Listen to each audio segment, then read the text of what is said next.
Fala pessoal, tudo bem? Aqui quem está falando é o professor Renato e na aula de hoje nós vamos continuar falando um pouquinho sobre o Oriente Médio, mais especificamente sobre um conflito dos mais famosos que ocorre nessa região, que é o conflito entre os árabes palestinos e os judeus no Estado de Israel. Nós vamos poder então estudar um pouquinho do seu processo inicial, de como esse conflito se estabelece e como esse conflito vai ocorrendo ao longo dos anos, culminando até mesmo em uma série de conflitos armados e tensões constantes que nós podemos ver até hoje.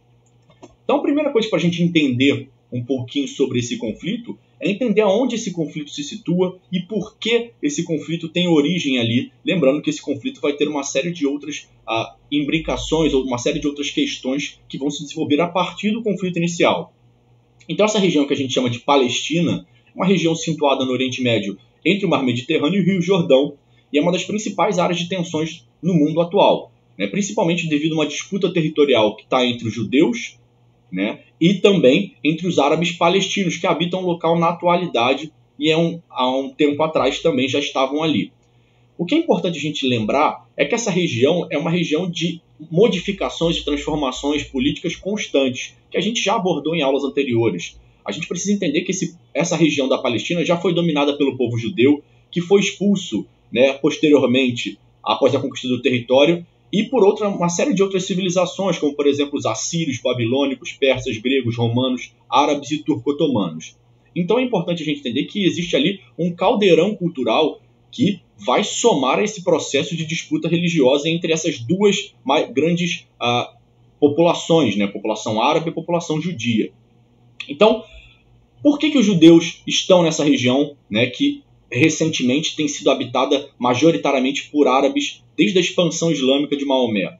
Então, é importante a gente dizer que nessa região se situa a cidade sagrada para os judeus, que é a cidade de Jerusalém, ou chamada também de Terra Santa ou de Terra Prometida, prometida por Deus, obviamente, nos escritos da qual essa religião se pauta, para esse povo, o povo escolhido, o povo judeu. Então, ao longo da história, a região sofreu uma influência de diversas culturas e até mesmo hoje, na cidade de Jerusalém, nós vimos uma cidade praticamente sitiada, onde nós temos áreas especificamente voltadas à cultura e à religião de matriz judaica, nós temos também áreas pautadas pelo cristianismo, nós temos também áreas pautadas pelo islamismo. Então, é uma cidade que tem um berço religioso, uma importância religiosa central, por isso mesmo ela é alvo de disputa constante. E o principal alvo de disputa é entre esses povos, principalmente entre os dois povos que têm conflitos na região, que é o povo judeu e o povo árabe. Para a gente poder entender também como é que esse conflito se inicia, a gente precisa retomar um pouquinho algumas questões históricas que já foram discutidas anteriormente, associadas à Primeira Guerra Mundial.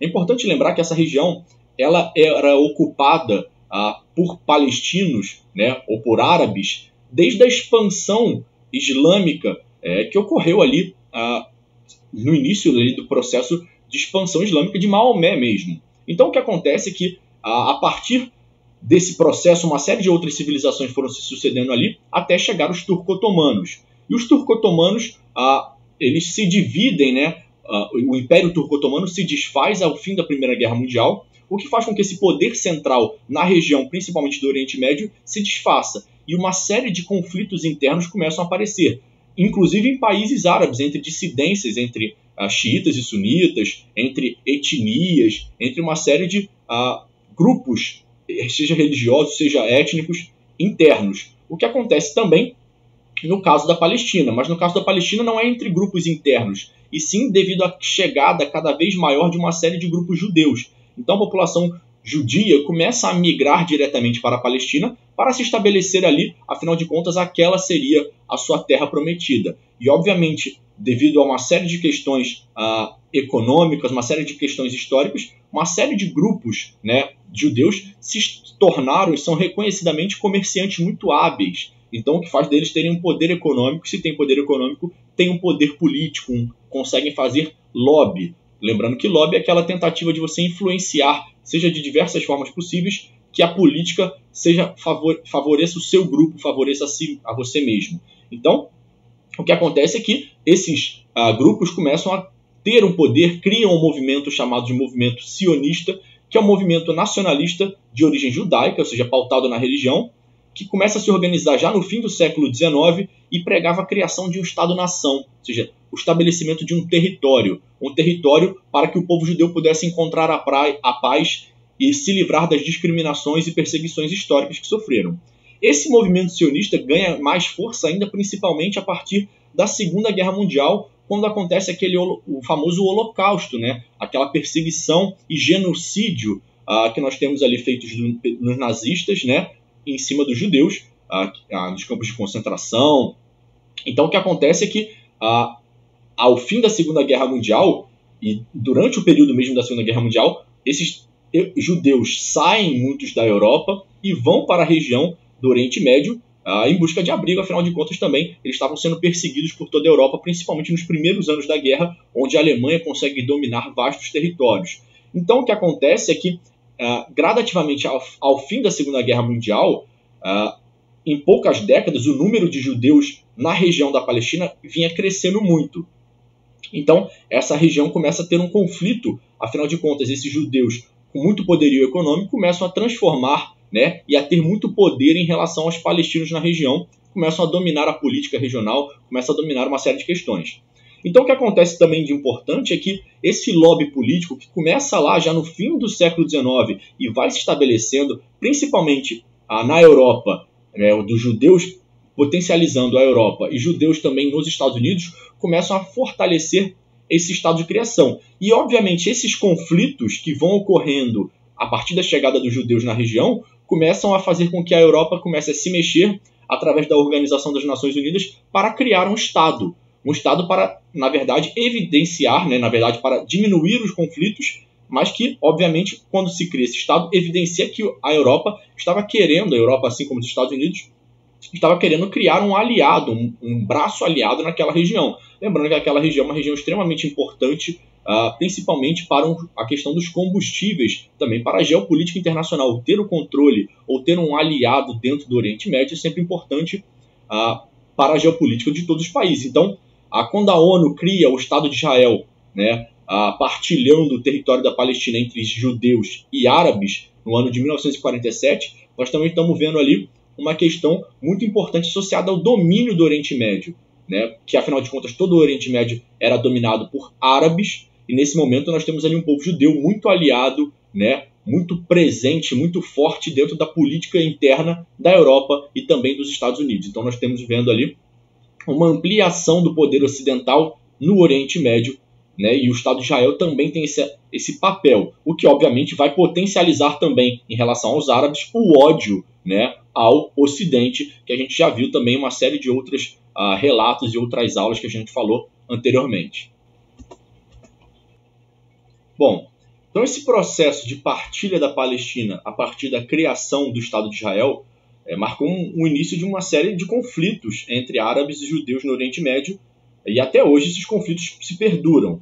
Então o que acontece foi que em 1947, como a gente já disse, a ONU dividiu a região em dois grandes estados, né, considerando a distribuição dos povos no território. Lembrando que o povo judeu vinha crescendo rapidamente desde o início do fim da Primeira Guerra Mundial, né, passando ali e tendo um boom também no período ali anterior ao início da Segunda Guerra Mundial e no período da Segunda Guerra Mundial. Então, gradativamente, os judeus se tornaram a maior parcela da população e que ficaram, portanto, com maior parte do território.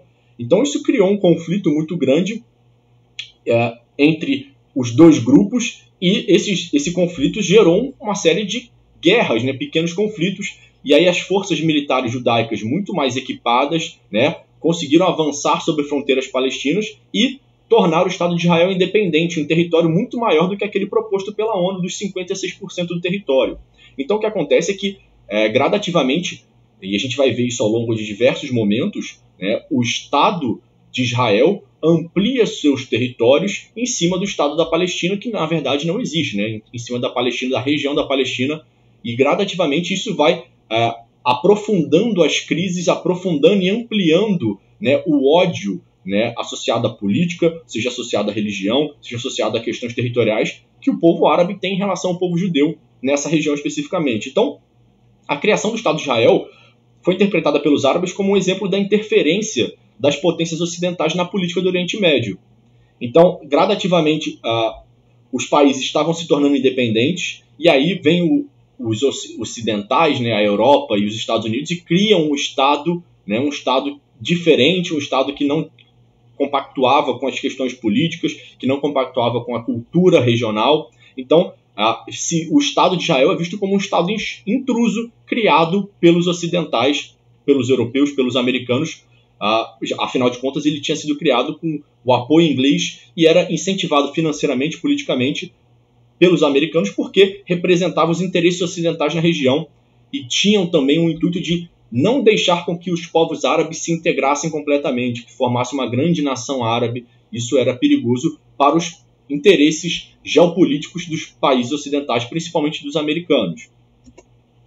Então, o que acontece é que os países criaram, né, os países árabes, para tentar evitar esse expansionismo, criaram uma liga chamada Liga Árabe, e rapidamente essa Liga Árabe tinha o intuito de atacar Israel e dar início, então, portanto, no ano seguinte à criação do Estado de Israel, ao primeiro conflito árabe-israelense. Só que é uma questão muito importante, é que existia uma desorganização, né, um fraco poderio bélico árabe em relação aos israelenses, e também o que aconteceu foi que quando eles invadem, né, e tentam invadir ali o território declarado por Israel como seu território, eles são expulsos, e obviamente a partir do momento que eles são expulsos, eles também perdem mais terras. Então o que acontece é que no ano de 1949 decidiu-se então dividir a Palestina em 3 partes. A Jordânia ocupa a Cisjordânia, o Egito fica com a faixa de Gaza, Israel controlando 78%, não mais aqueles 56% do início, né, do território palestino. Então nós estamos vendo ali o aumento do poderio, né, e do controle israelense sobre o território palestino gradativamente acontecendo. Então esse povo palestino perdeu todas as suas terras e se tornou um povo refugiado, um povo sem Estado. Afinal de contas, né, assim como a gente já falou dos curdos, né, para você ser um povo, uma nação, você precisa ter um território reconhecido internacionalmente como seu. E nesse momento eles perdem seu território. Afinal de contas, a Jordânia ocupa parte da Cisjordânia, o Egito outra parte, e ali os israelenses outra parte. Então os árabes palestinos ficam sem esse território. Então eles, sem esse reconhecimento de direitos políticos, ficaram uma nação sem espaço, né, uma nação sem Estado. Então, gradativamente, isso daí gera mais conflito ainda. Então, em outubro de 1956, nós temos ali mais uma tentativa de aversão, né, uma tentativa de conflito que demonstra basicamente a aversão dos árabes em relação ao imperialismo ocidental na região. Então, o presidente egípcio Nasser, né, ele vai fazer uma nacionalização do Canal de Suez, que é uma importante passagem, principalmente ali entre o Mar Mediterrâneo e o Golfo da região árabe ali. Então, quando ele nacionaliza esse Canal de Suez, ele impede o contato rápido entre o Mar Mediterrâneo, portanto a Europa, e outras regiões do mundo. Então, essa dominação que antes era inglesa, afinal de contas o Egito durante muito tempo foi dominado e colônia inglesa, proibiu principalmente a passagem de embarcações israelenses, afinal de contas egípcios, como a maioria árabe, né, vai lutar em prol do povo árabe palestino. Então o que acontece é que o exército israelense ataca o Egito para tentar ampliar e ganhar essa saída de novo, com apoio de tropas inglesas e francesas, mas por uma série de questões associadas ali a um acordo entre Estados Unidos e União Soviética, é obrigado a se retirar. Então, gradativamente, essa vitória do povo árabe em relação aos israelenses começa também a evidenciar um outro grupo de intervenções, um outro povo que vai começar a intervir diretamente, que são os Estados Unidos. Os Estados Unidos gradativamente começam a intervir mais diretamente, principalmente porque eles percebem que a União Soviética está intervindo. E a partir do momento que a União Soviética está intervindo no início dos anos 50, nós estamos falando ali do início do período chamado de Guerra Fria. Então nós vamos ter ali uma ação muito mais intensa entre União Soviética e Estados Unidos, e ali vai perdurar a ação americana até os dias de hoje. Já a ação soviética perde um pouco de poder, apesar de a gente ainda ver a Rússia, né, com certas questões pontuais atuando ali no Oriente Médio. Então, essa vitória política dos egípcios, somada aos constantes ataques rebeldes palestinos, aumentaram cada vez mais as tensões entre os árabes e os israelenses na região da Palestina. Então, em 1967, ou seja, alguns anos depois já, esse presidente Nasser, o presidente egípcio, assinou um acordo de cooperação em defesa de fronteiras com a Síria, e aí movimentou tropas em direção a Israel. Esse fato levou tropas israelenses a invadir e tomar territórios estratégicos dos árabes em um conflito fulminante, rápido, chamado de Guerra de 6 Dias. 6 dias porque demonstra exatamente que em 6 dias os israelenses, devido ao seu poderio econômico e o apoio, principalmente aporte financeiro, bélico, dos americanos, conseguiu rapidamente retomar certos territórios extremamente importantes. Essas áreas tomadas foram, por exemplo, a faixa de Gaza e a península do Sinai, no Egito, e as colinas de Golã, na Síria, além da Cisjordânia e de Jerusalém Oriental. Então a gente vê uma ampla área conquistada. Então, mesmo com essa oposição da ONU, a ONU não queria que isso acontecesse, a ONU foi voto contrário, porque a ONU queria um acordo político e não um conflito. Israel não se recusou, depois dessa guerra, a devolver os territórios, alegando que essas fronteiras eram fundamentais para a soberania, para a defesa do seu povo. Portanto, nós temos ali novamente um expansionismo israelense na região, sendo justificado como uma proteção do seu direito ao território, mas obviamente essa proteção vai contrária aos interesses dos outros. Então a gente vê ali também uma criação de uma série de conflitos com outras regiões, como por exemplo, conflito com a Síria, conflito com o Egito e conflito com a Jordânia, além também de um conflito e de uma dominação da capital. E essa dominação da capital, principalmente dessa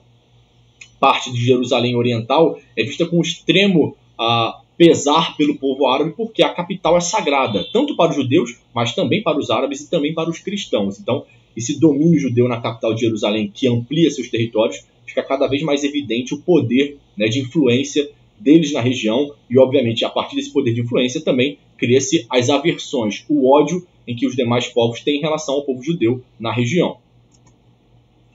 E aí, a partir desse processo, Egito e Síria tentam retomar seus territórios nos anos 70, com um ataque surpresa iniciado durante um feriado chamado o Dia do Perdão, que é o Yom Kippur, e esse conflito fica conhecido também como esse conflito do Yom Kippur, ou então da Guerra do Yom Kippur. Então, apesar desse ataque ter sido surpresa, novamente, devido ao maior poderio, gradativamente, as tropas israelenses retomam as derrotas iniciais, né, que eles tomam ali por terem sido atacados por surpresa, e vencem novamente essa questão. E aí, nesse processo, as potências, tanto os Estados Unidos apoiam Israel e a União Soviética apoiando os árabes, criam um cessar-fogo intermediado pela ONU, porque a gente já vê ali pelo menos 20 e tantos anos, né, de conflito constante nessa região. Então, essa guerra que a gente diz aí, feita nos anos 70, a partir do Dia do Perdão, trouxe uma série de consequências também para o Oriente Médio, porque houve muitas baixas militares, né, nos primeiros dias da guerra, ou seja, que mostra que Israel, apesar de ser intensamente mais forte em relação ao seu exército, também é vulnerável a uma série de ataques. E esse processo também foi muito ruim, né, para toda a economia internacional, porque a partir dele se dá o primeiro choque do petróleo, que foi uma crise provocada pelos países árabes, que elevaram o preço do barril do petróleo e boicotaram a sua venda para países que apoiavam Israel no conflito. Então, gradativamente, a Europa sofreu muito com o preço do petróleo, afinal de contas, grande parte do petróleo mundial é feito nos países árabes. E aí eles aumentaram o preço, e aí, obviamente, quando aumentam o preço para todos aqueles que apoiam, né, Israel. E quem apoia Israel são os europeus e os norte-americanos, os maiores compradores de petróleo do planeta. Então, nós temos ali um choque do petróleo, uma crise extremamente importante, né, que vai marcar também a importância do petróleo e a importância do controle da região, o que vai evidenciar também como os Estados Unidos vão intensificar, né, as suas ações militares na região, porque sabe que o petróleo em si é um bem necessário para o funcionamento da economia, da sua economia e da economia internacional como um todo. Então, nesse cenário, os Estados Unidos intermediaram uma assinatura de um cessar-acordo ali, e gradativamente as colinas de Golã, algumas áreas foram devolvidas, mas as colinas de Golã não foram devolvidas. E aí a gente precisa entender por que as colinas de Golã não foram devolvidas. Entra um outro elemento muito importante. As colinas de Golã, como o próprio nome já diz, são áreas muito altas, né, mais altas que as demais regiões, e são uma fonte importantíssima das nascentes do Rio Jordão. E a gente precisa retomar aquele conceito, aquela aula sobre as questões naturais do Oriente Médio, que a gente sabe que é um clima semiárido, né? Em muitos lugares desértico. Portanto, controlar as colinas de Golã, controlar o Rio Jordão, é controlar um dos poucos acessos à água. Portanto, essa colina de Golã é um ativo além do petróleo, um outro recurso extremamente importante que gera conflitos no Oriente Médio, principalmente na atualidade, é o recurso conhecido como água. Bom, quando a gente fala um pouquinho desse conflito envolvendo árabes e judeus, nós estamos falando, obviamente, da Palestina. Então, quando a gente fala dessa questão da Palestina, a gente tem que lembrar que ela está relacionada a essa luta dos árabes palestinos pela retomada de suas terras. Afinal de contas, a gente viu nos últimos slides que gradativamente, desde o ano de 1946 até o presente momento, o exército israelense, muito potencializado pela influência europeia e pela influência e pelo aporte econômico dos americanos, tem crescido no seu domínio e, obviamente, enquanto ele cresce no seu domínio, os árabes perdem seu espaço. Então a gente pode ver, a partir desse mapa, que Israel ampliou seu território após a Guerra da Independência e aí gradativamente vão restringindo os palestinos a pequenas áreas, como, por exemplo, a faixa de Gaza e a região chamada de Cisjordânia, que são as duas áreas ali que os palestinos ainda estão confinados, poderíamos dizer assim. Então essas duas regiões, que pela partilha da ONU pertenciam aos palestinos, foram anexadas pelo Egito e pela Jordânia depois daquela Guerra dos 6 Dias. Então até hoje a maior parte da população palestina vive nessas precárias condições, nessas áreas ou em campos de refugiados dentro do seu próprio território, nos países árabes da região. Então nós temos ali um grupo que foi perdendo seu espaço, perdeu seu território e foi exilado do seu próprio território. E por isso nós temos também uma série de conflitos.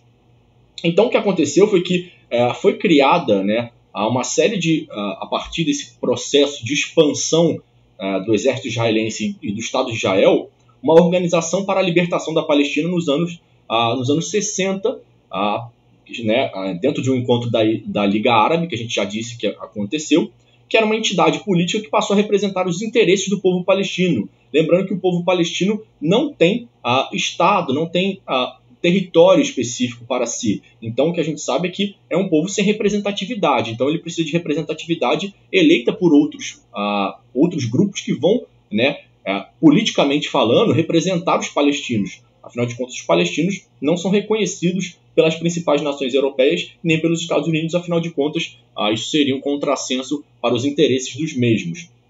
Então, esse povo desorganizado começa a se organizar nessa Organização para a Libertação da Palestina, e, basicamente, a tentativa é libertar a sua pátria. E aí, essa organização defendia a destruição inicialmente, no início do processo, defendia a destruição completa do Estado de Israel.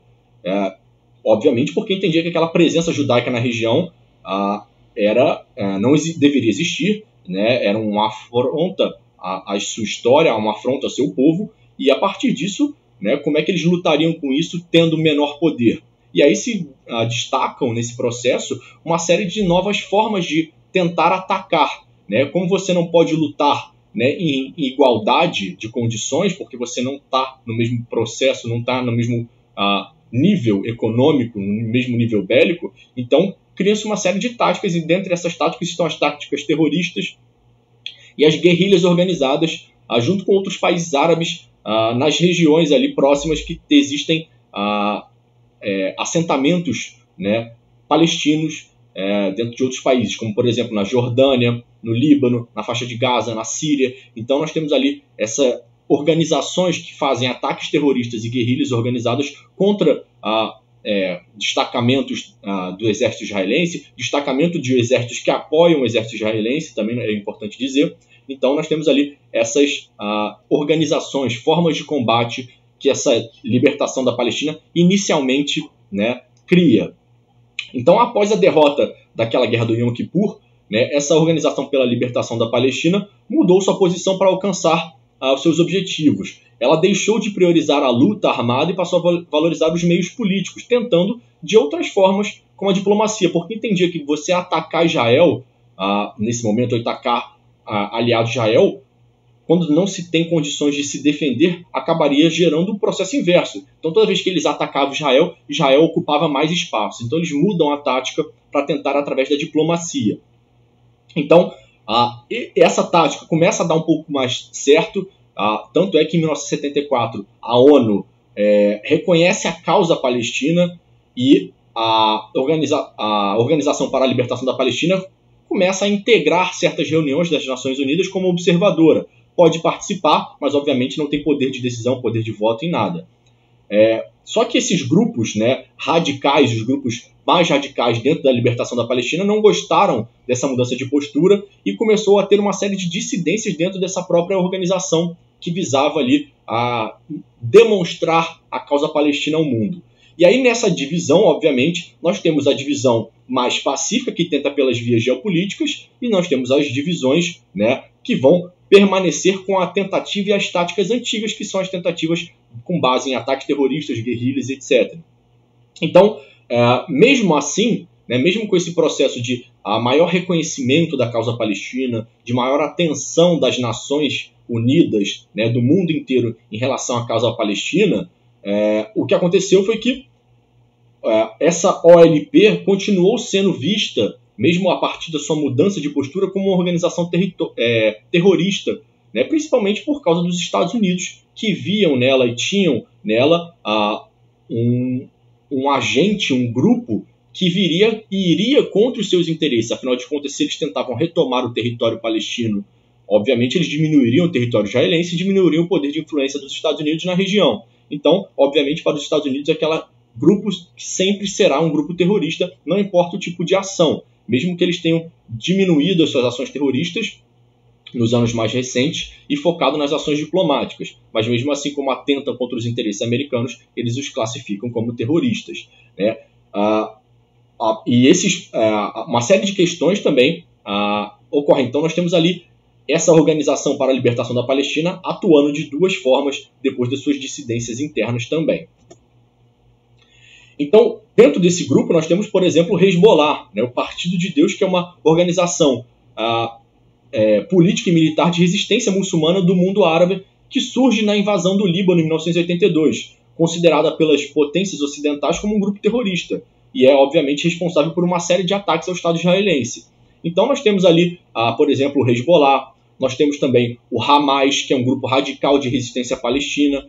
Todos esses grupos ali estão associados a uma série de conflitos históricos, né, do processo de expansão e também de uma série de surgem a partir de uma série de conflitos pontuais, como, por exemplo, o conflito chamado de Primeira Intifada, né, que foi basicamente num desses conflitos constantes entre povos refugiados e retidos em determinadas áreas, como faixa de Gaza e Cisjordânia, né, o que acontecia é que volta e meia esses grupos praticavam ataques terroristas e aí a contraofensiva israelense era desproporcional em sua força. Então, enquanto tinha uma bomba caseira, né, atacada ali num centro comercial, alguma coisa assim, para tentar demonstrar, obviamente, um ataque terrorista, já o exército israelense tacava uma dezena de mísseis, né, nas regiões ali da faixa de Gaza ou nas regiões da Cisjordânia. Então, o que acontecia é que essa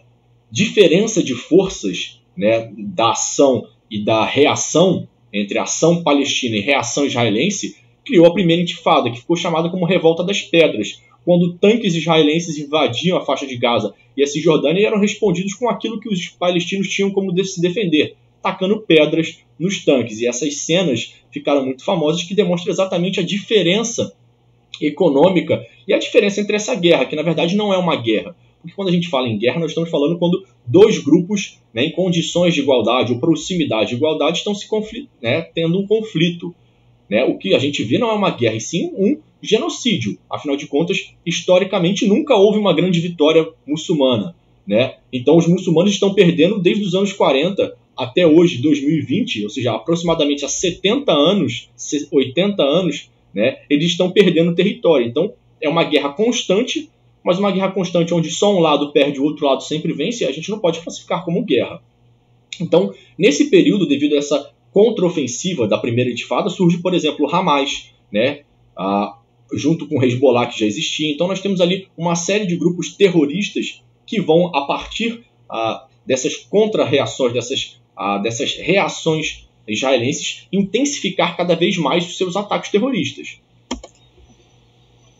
Bom, nesse cenário, né, de conflitos que se iniciam ali nos anos de 1947 até o presente momento, houveram também uma série de tentativas de acordos, né, tentando municiar, né, tentando diminuir os conflitos, tentando municiar e ampliar, né, as tentativas de tratados geopolíticos e não de tratados bélicos, de tratados associados à guerra, e o que a gente chama de tratados de paz.